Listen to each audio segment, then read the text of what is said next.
In the winter of 1961, winds swept in from the lake across Duluth, Minnesota. Yellow light fell over a table set with tuna, bread, peas, and milk. Grease crackled as she tied on her apron. She dropped butter into a saucepan, sprinkled in flour, and poured in milk. When the spoon left a clean trail across the bottom, she knew the sauce had thickened. The recipe box was taken down. Inside were lined index cards, faded pencil marks, grease stains, and old receipts. Many dishes were remembered by the smell of onions, the sound of sizzling oil, and the tenderness beneath a fork. She did not need a recipe, but she needed to know what the pan was telling her. Dish number 30 began with tuna. Dish number 20 was called chicken, even though it contained no chicken. Dish number 9 left the bones with work still to do. Dish number 2 contained macaroni, tomatoes, butter, and sugar. Dish number 1 came into view through a white enamel bowl, steaming milk, and the ticking of a clock. If those old kitchens still mean something to you, subscribe to Old American Kitchen. Each week, another card will be opened. Tonight, pull your chair closer to the stove. 30 dinners begin with dish number 30. Canned tuna, white sauce, and 5 suppers from the same kitchen. The winter of 1961 settled cold over Duluth, Minnesota. Wind from the lake slipped through the streets near the grain warehouses before stopping at a window clouded with steam. In the small kitchen, the mother had once again pulled the recipe box down from the shelf. Her husband worked near the harbor and often came home after nightfall. Their 2 children were still in school, their coats hanging close to the door and their shoes resting beside the snow-dampened mat. She always kept milk, flour, butter, and white bread in the house. From one pot of white sauce, 5 dinners passed through the same stove and the same pair of hands. Dish number 30, creamed tuna on toast. The lid of the can popped open, followed by the sound of butter sizzling in the saucepan. In 1961, a can of tuna, half a loaf of bread, nearly half a liter of milk, peas, butter, and flour cost about 71 cents in Duluth, enough for 4 servings. She melted the butter, sprinkled in the flour, and stirred slowly until the mixture released a rich, buttery aroma. She poured in the milk a little at a time, so the sauce would remain smooth. She flaked the tuna with a fork, added it to the saucepan, and then stirred in the peas at the end while they were still firm. The toast had just come out of the oven, with crisp edges and a hot center. She spooned the sauce over the bread. This was a midweek dinner, made with a technique so familiar that her hands moved ahead of her thoughts. She did not measure. She simply knew. Number 29, creamed peas on toast. The following evening, the sauce in the saucepan turned pale green as the peas fell into it. Also in Duluth in 1961, frozen peas, milk, bread, butter, and flour cost about 49 cents. She made the same sauce base again with the same slow stirring rhythm, leaving the tuna untouched in the cupboard. The peas went straight from the freezer bag into the saucepan when the sauce had thickened just enough. The wooden spoon made one circle and then stopped before the peas lost their shape. Bread was toasted until the edges turned brown. Steam from the sauce covered the toast, carrying the scent of warm milk and the gentle sweetness of the peas. That evening, there was no meat or fish in the house, but the meal was still complete. The mother kept the same method and changed only what rested inside the saucepan. The same saucepan still did everything it needed to do. Dish number 28, creamed chipped beef on toast. By the 3rd evening, the scent of black pepper blended with the saltiness of the dried beef and clung to the steam rising from the milk. A jar of dried beef, milk, bread, butter, and flour cost about 67 cents in Duluth in 1961. She soaked the beef in warm water to soften its saltiness, then tore it into small strips. She drained the meat and stirred it into the hot milk sauce. Black pepper was sprinkled in last, lifting the aroma as the spoon touched the side of the saucepan. The white bread was toasted just enough, keeping its edges crisp while the center gradually softened beneath the sauce. Creamed chipped beef had once been associated with military mess halls and post-war memories. In this kitchen, the dish was softened with milk and turned into a family dinner. History receded into the background. In front of it stood the mother, listening to the sauce in the saucepan. The scent of pepper lingered longer. Dish number 27, creamed eggs on toast. Slices of white egg moved slowly through the milk sauce, leaving a few streaks of yellow beneath the light. 8 eggs, milk, bread, butter, and flour cost a total of nearly 67 cents in 1961. She boiled the eggs, cooled them under running water, and peeled them. The knife moved down slowly, cutting slices thick enough to hold their shape. She folded the eggs into the saucepan with a gentle motion, protecting the yolks. A small amount of paprika was sprinkled over the top, adding warm color to the plate. The dish might appear on a Friday evening or on a day when the house held more eggs than meat. With the same sauce base, the mother changed the pressure of her hand, the rhythm of her stirring, and the way she placed each ingredient into the saucepan. The white sauce kept the kitchen quiet. Dish number 26, goldenrod eggs on toast. At the final dinner of the week, the yolks fell through a sieve in tiny golden crumbs.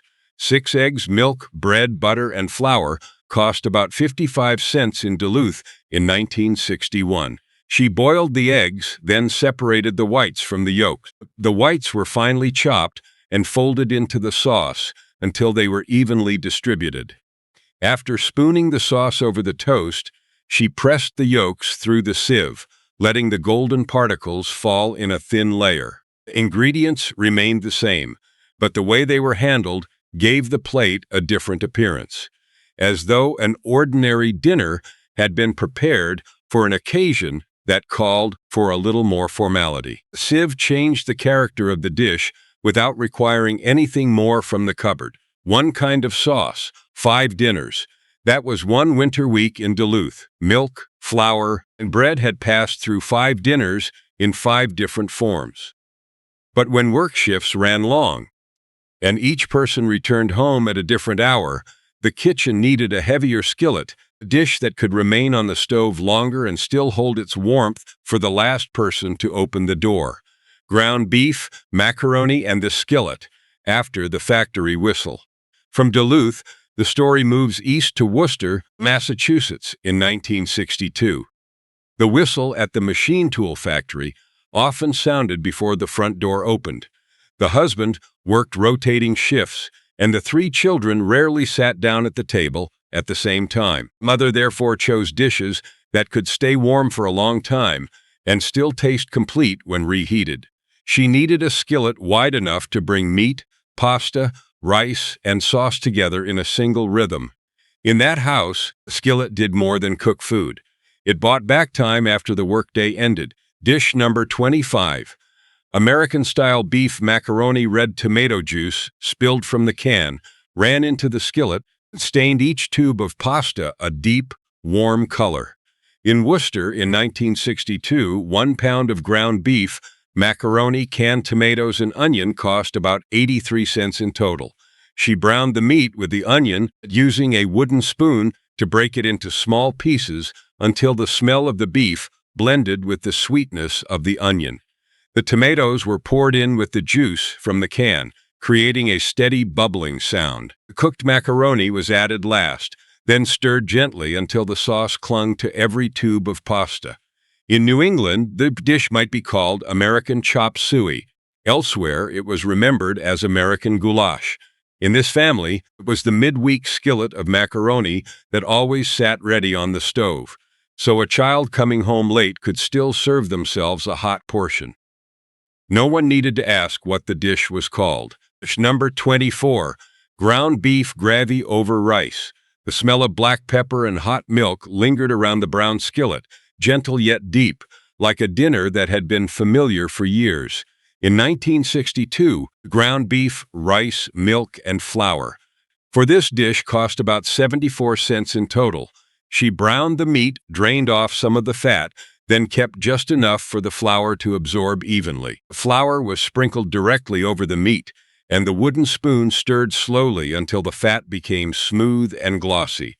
The milk was poured in a thin stream, gradually forming a light brown gravy. White rice was spooned onto the plate first, followed by the meat gravy, which spread into every space between the grains. In this way, 1 pound of meat made its presence felt throughout the entire skillet instead of being divided into separate portions.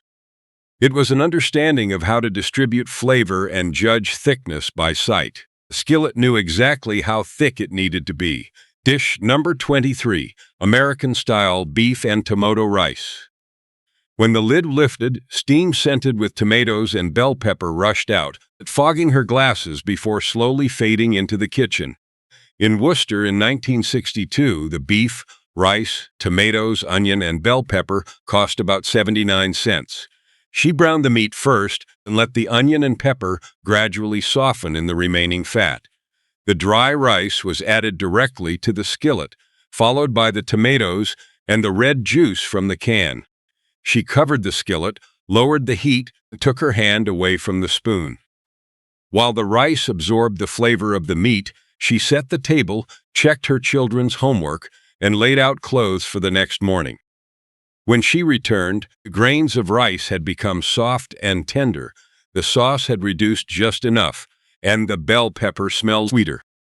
Beneath the lid, dinner finished cooking itself. Dish number 20, Chelover rice. A mound of white rice sat in the middle of the dark red sauce, surrounded by beans, meat, and streaks of oil that gleamed. In 1962, the beef, beans, tomatoes, rice, and onion for this pot of chili cost about $1.14. She browned the meat with the onion, added the tomatoes, beans, and seasonings, then let everything simmer until the sauce thickened. The rice was cooked separately and shaped into a small mound in the center of the plate before the chili was spooned over it. The dish suited the rhythm of a family whose members returned home at different hours. Those who arrived early heard the ladle strike the side of the pot. Those who came home late still found warmth lingering beneath the lid. The longer the sauce sat, the more its flavors blended, the softer the beans became, the deeper the flavor of the meat soaked in. The pot waited for each person to return home. Dish number 21, pan-fried canned corned beef, hash with an edge. The block of meat slid out of the can with a brief, damp suction sound, then fell into the skillet with its distinctive weight. In Worcester in 1962, 1 can of corned beef hash, 1 egg, and a little butter cost about 43 cents. She placed the entire block of meat in the skillet, pressed it into a flat layer with a spatula, then pulled her hand away. The meat was left undisturbed, so the underside could gradually set, changing from soft to brown and crisp. Only when the edges began to dry and the smell of the salty meat rose from the pan did she turn it over. The egg was fried beside it or placed on top, the yolk still soft and the edges of the white lightly browned.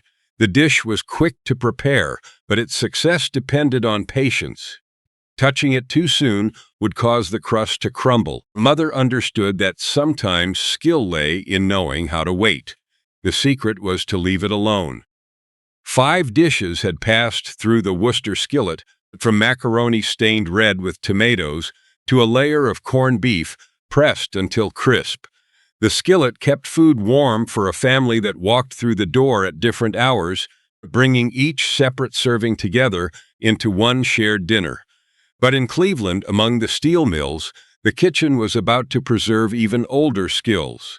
Meat would be threaded onto wooden skewers. Cabbage leaves would be folded with both hands. Vegetables would be filled with stuffing. Flour would be pounded deep into the fibers of the meat. Wooden skewers, cabbage leaves, the kitchen moves carried across the Atlantic.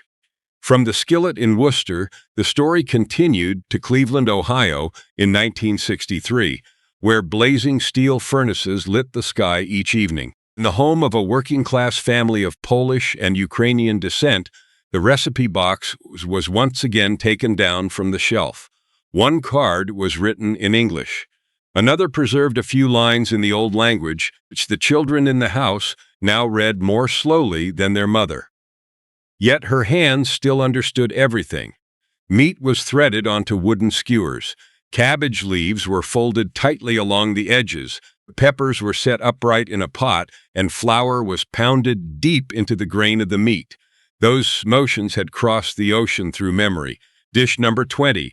City chicken, small chicken drumsticks appeared on the tray, though they were made of pork and veal. In Cleveland in 1963, the meat, breadcrumbs, and eggs for this dish cost about $1.34. She cut the meat into even cubes, arranged them on wooden skewers, and pressed them gently into the tapered shape of a drumstick. Each skewer was dipped in egg, rolled in breadcrumbs, and placed in a hot skillet. The sizzling sound rose as the coating gradually turned golden, and the aroma of browned meat blended with the smell of toasted breakfasts. She then placed the skewers in the oven or in a covered pot. The meat inside could slowly become tender. The name of the dish came from a time when chicken had been more expensive than pork and veal. By 1963, chicken had become easier to buy, but that familiar shape remained on dinner tables throughout the Great Lakes region. The family remembered the crisp coating, the moist meat, and the wooden skewers laid parallel across the tray. The name remained with the family. Dish number 10. Stuffed cabbage royals. The two sides of each leaf were folded inward before the roll was closed, neat as a small envelope. In 1963, the beef, rice, cabbage, tomatoes, and egg for this pot of cabbage rolls cost about 80 cents in total. She dipped each cabbage leaf into hot water, waited for the thick vein to soften, and then spread the leaf across the table. The meat was mixed with rice and egg. A portion of filling was placed in the center. The two sides of the leaf were folded inward, and then the leaf was rolled tightly with just enough pressure. Each roll was placed seam-side down in the bottom of the pot, covered with tomatoes, and slowly simmered. A recipe card could clearly record the amount of meat and the number of cups of rice. It could not easily record the pressure applied by the palm. A loose roll would open while boiling. A roll wrapped too tightly would leave too little room for the rice to expand.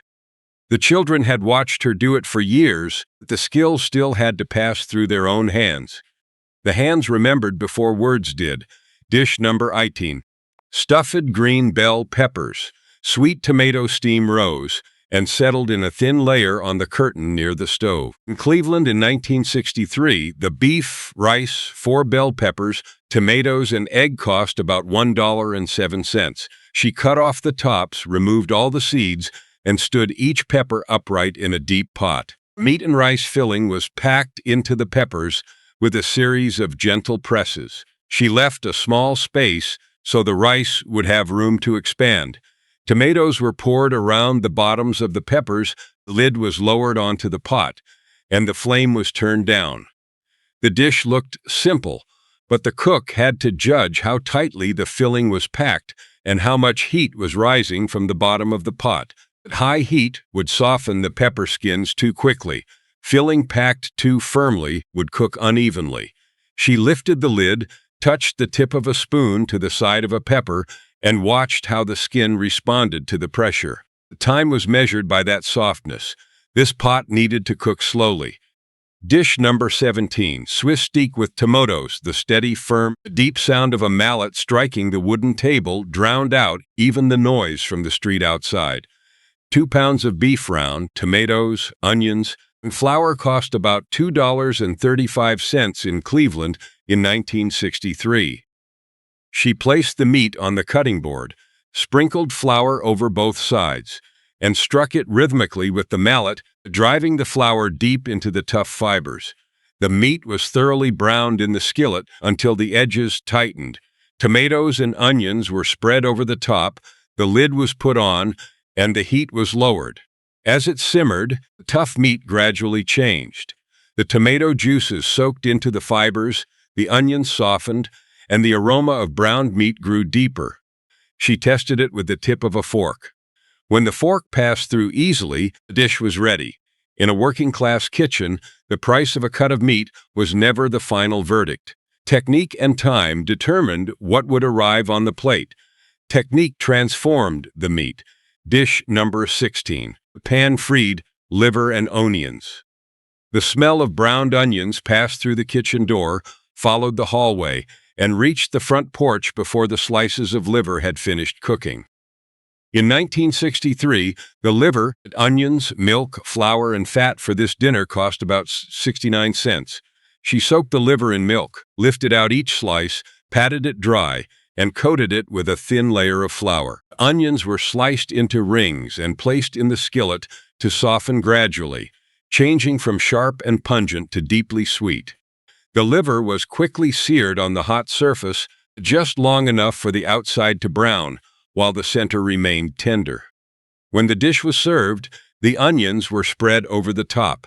She placed that dish on the table because she believed in the value of every part of the food, and because this kitchen always found a purpose for anything that could still be used. Years later, people might forget the color of the plate, but the smell of browned onions could still reopen the entire room in their memory. The smell of onions arrived before the plate. In the Cleveland kitchen, old homeland was preserved through the ways meat was skewered, leaves were folded, vegetables were stuffed, and flour was pounded into the grain of the meat. When the recipe box returned to the shelf, bilingual cards still rested beside one another, while memory continued onward through the hands.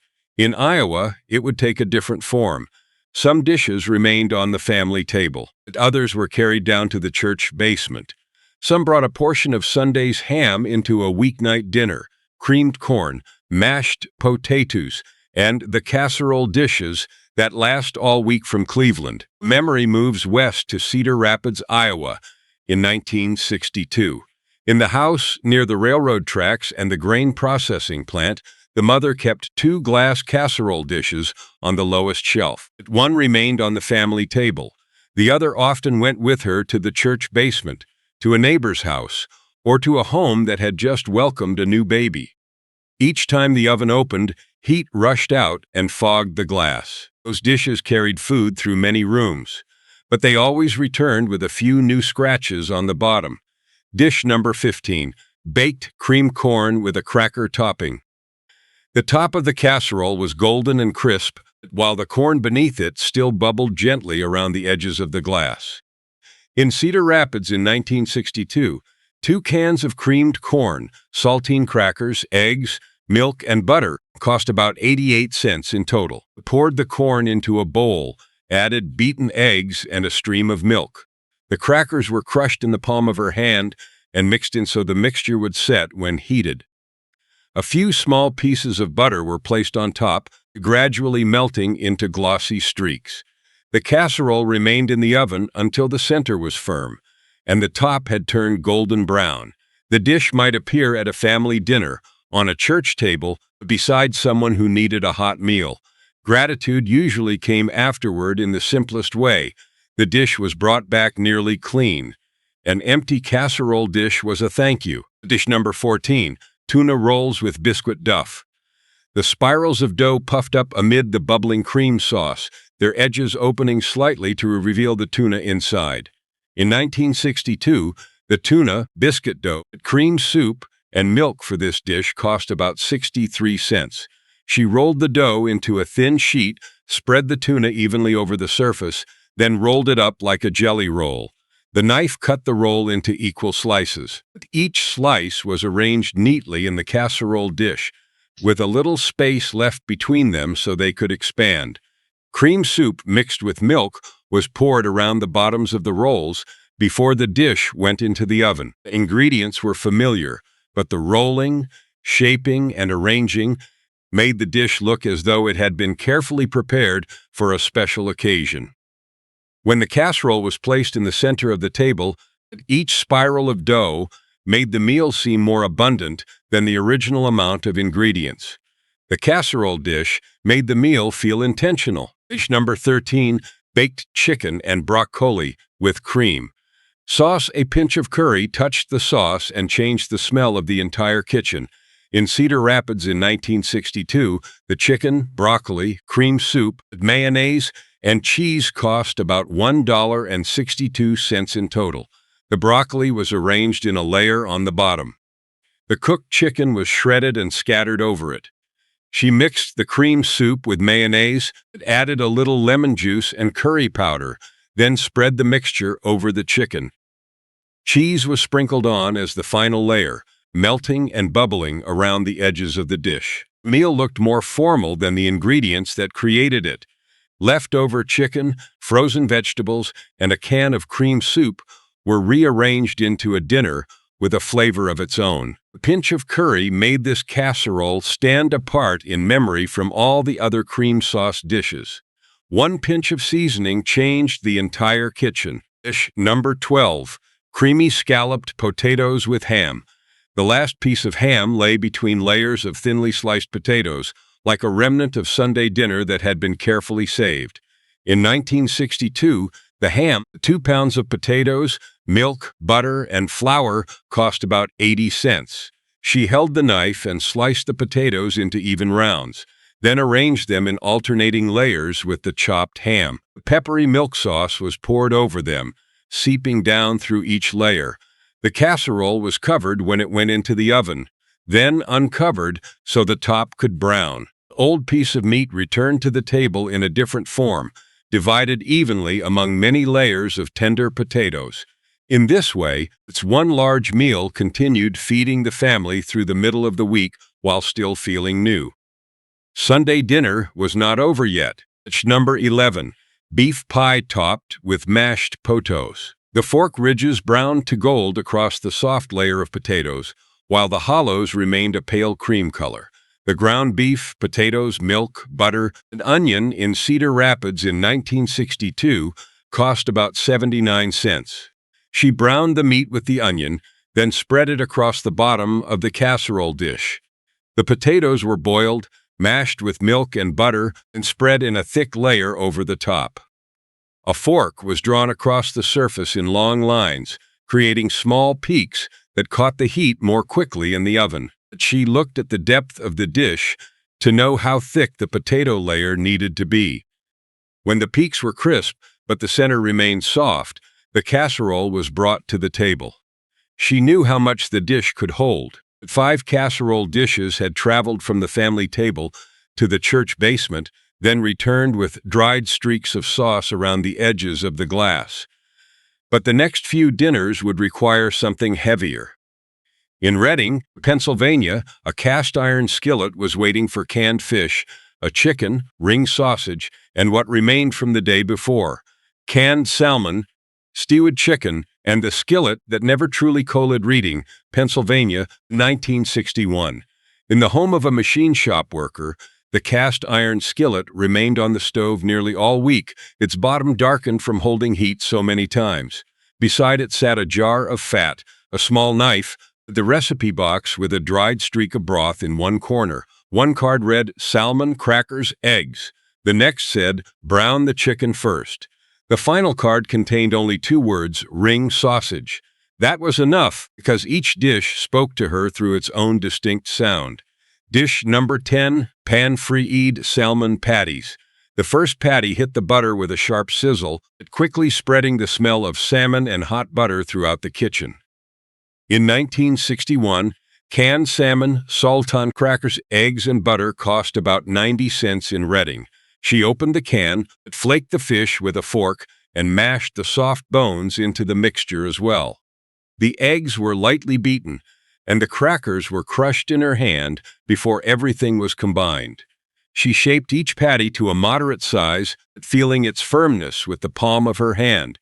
When the mixture was too soft, she added more cracker crumbs. When it seemed dry, she held back a little more egg. The patties were placed in hot butter and cooked until the undersides turned golden and firm before they were flipped. The numbers on the card could hardly describe that feeling. She measured with the palm of her hand. Dish number 9, chicken braised in white sauce. The lid trembled gently above the steam of celery, carrots, and broth. A 3-pound chicken, milk, butter, flour, and vegetables cost about $1.54 in Reading in 1961. She cut the chicken into pieces, browned them in butter, and transferred them to a plate. Flour was stirred into the fat left behind, then milk or broth was poured in slowly to make the sauce. The chicken and vegetables went back into the pot. The lid was lowered, the flame was reduced, and the aroma gradually deepened with each gentle simmer. Meat was served at the first dinner. What remained could go into another baked dish, while the bones and broth continued to hold warmth for the next day's soup. Even the bones still had work to do. Dish number 8. Pan-fried ring sawn with potatoes and onions. The smoke from the sausage mingled with the smell of browned potatoes and sweet onions, creating the richest aroma ever to rise from the Reading skillet. 1961, 1 ring of sausage, 2 pounds of potatoes, and onions cost about 73 cents. She cut the sausage into thick slices and lightly scored the edges so they would lie flat when they met the heat. Potatoes were thinly sliced and fried in the fat released by the sausage. Once the potatoes had browned, the onions were added so they could soften gradually while keeping their sweetness. Ring sausage had long been associated with the Pennsylvania Dutch, the Midwest, and local smokehouses. The flavor could differ from one region to another, but the sound of the knife striking the cutting board and the fat sizzling in the skillet remained familiar. The entire dinner was contained in the skillet. The following morning, in that same Reading kitchen, in 1961, the cast-iron skillet was still resting on the stove. The mother who had shaped salmon patties, braised chicken, and fried sausage would continue assigning new work to roast meat, canned beans, and whatever remained from the day before. Leftover roast, baked beans, and the work waiting for tomorrow. The next morning in that Reading kitchen, the skillet was still sitting on the stove. The mother was the same woman who had shaped fish cakes, braised chicken, and fried sausage the night before. The jar of drippings stood beside the small knife, while the recipe box rested on the shelf with a dried broth stain at one corner. Early light shone through the window and touched the darkened bottom of the skillet. In this kitchen, food rarely finished all of its work after a single meal. Dish number 7, open-faced roast meat cinch with gravy, hot brown gravy soaked through the slice of white bread, softening the inside while the crust retained a slight chew. In Reading in 1961, the leftover roast meat, bread, potatoes, and gravy for this dish cost about 57 cents. She sliced the meat thinly so that every plate received an equal share. The bread was placed down first, the meat arranged on top, and then the hot gravy was poured slowly until it soaked all the way through to the bottom. A serving of mashed potatoes or canned corn was placed beside it. The plate brought to mind the hot food counters that served workers after long shifts, but at home it carried a more intimate meaning. The previous day's meat was given a new form, a new flavor, and a new place at the table. The leftovers were given a new name. Dish number 6, baked beans with frankfurters. Small rounds of frankfurter floated among the glossy beans, round and reddish-brown beneath the rising steam. In 1961, 2 cans of beans, half a pound of frankfurters, mustard, and brown sugar cost about 65 cents in Reading. She sliced the frankfurters into many small rounds so that every spoonful of beans could carry a piece. Mustard and brown sugar were stirred into the pot, deepening the flavor of the beans as the sauce gradually thickened. The pot was heated slowly. The gentle bubbling grew quieter as the sauce clung to each round of frankfurter. Young children saw cheerful little circles of meat among the beans. The mother saw another way a portion of ingredients could be divided evenly through the use of a knife, the rhythm of stirring, and patience. Small rounds made the bowl look fuller. 5 dishes had passed through the Reading skillet: canned fish, a whole chicken, ring sausage, roast meat, and canned beans had all been given another task. At the bottom of the recipe box, the sounds from the skillet began to fade. Beneath the old cards, cheese, tomatoes, macaroni, and a bowl of warm milk were still waiting. Cheese, tomatoes, the recipe cards near the ballon of the box Bangor, Maine in 1961. Evenings near the end of the month were often quieter in the home of a paper mill worker. Footsteps in the hallway gradually became less frequent, while the kitchen light hung low over the table. There was still milk in the refrigerator, along with a small block of cheese and a few slices of bread. On the shelf were macaroni, canned tomatoes, and a can of soup.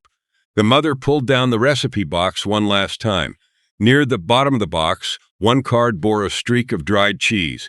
Another was stained pale red. The final card was marked in faint pencil with the words, "Bread and milk." The last 5 dishes all passed through her hands in that Bangor kitchen. Dish number 5, Welsh-style cheese sauce on toastus. The sharp aroma of hot cheese and dry mustard rose through the air, awakening the quiet kitchen. In Bangor in 1961, the cheese, bread, milk, butter, and seasonings for this dish cost about 58 cents. She grated the block of cheese by hand, letting the small shreds fall into a soft pile on the plate.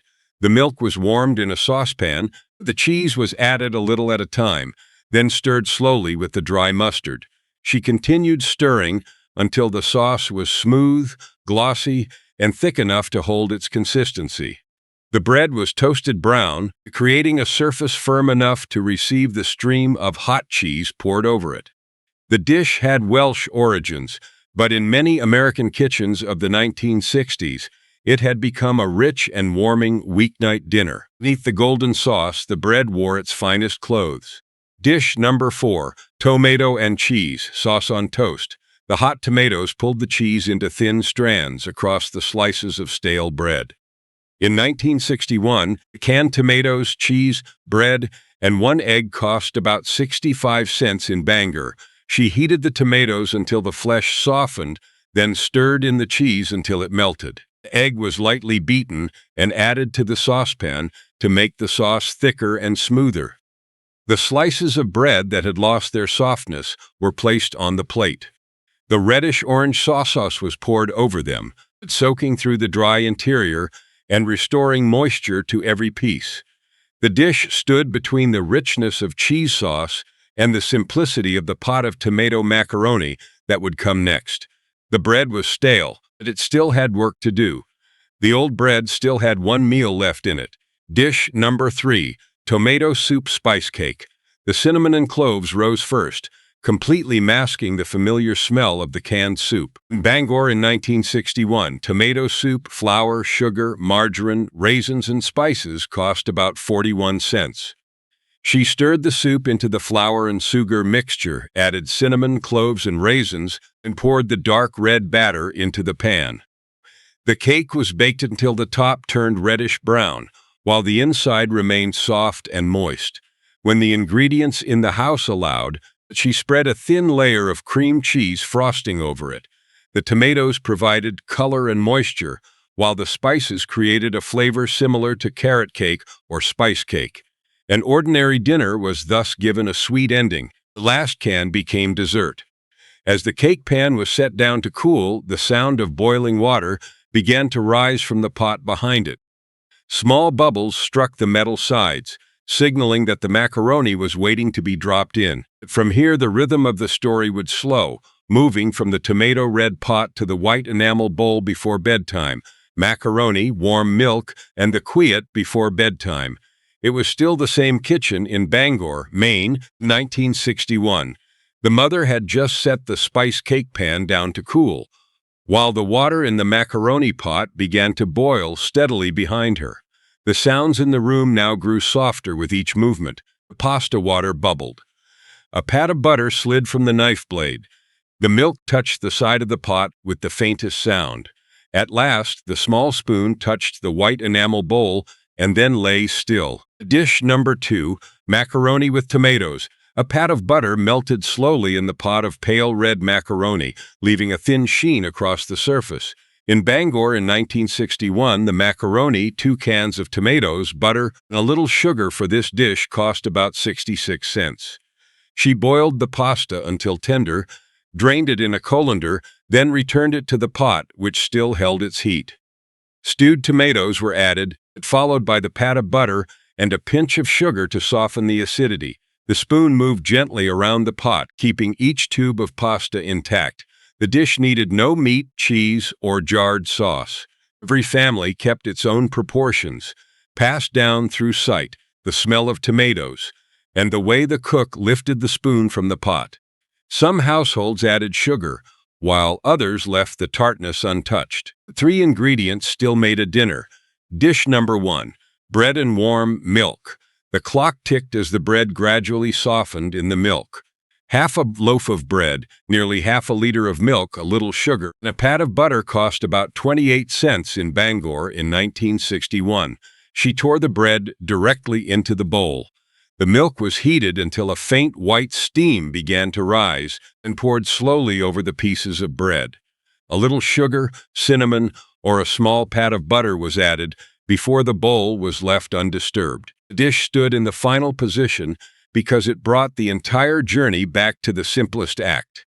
A child, an elderly person, or someone who had just endured a long day still had something warm placed before them. The steam from the milk touched the cheek.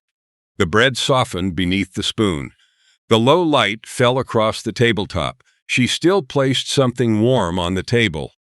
The final 5 dishes had moved from cheese to tomatoes, from the cake pan to the pot, and then came to rest in the white enamel bowl.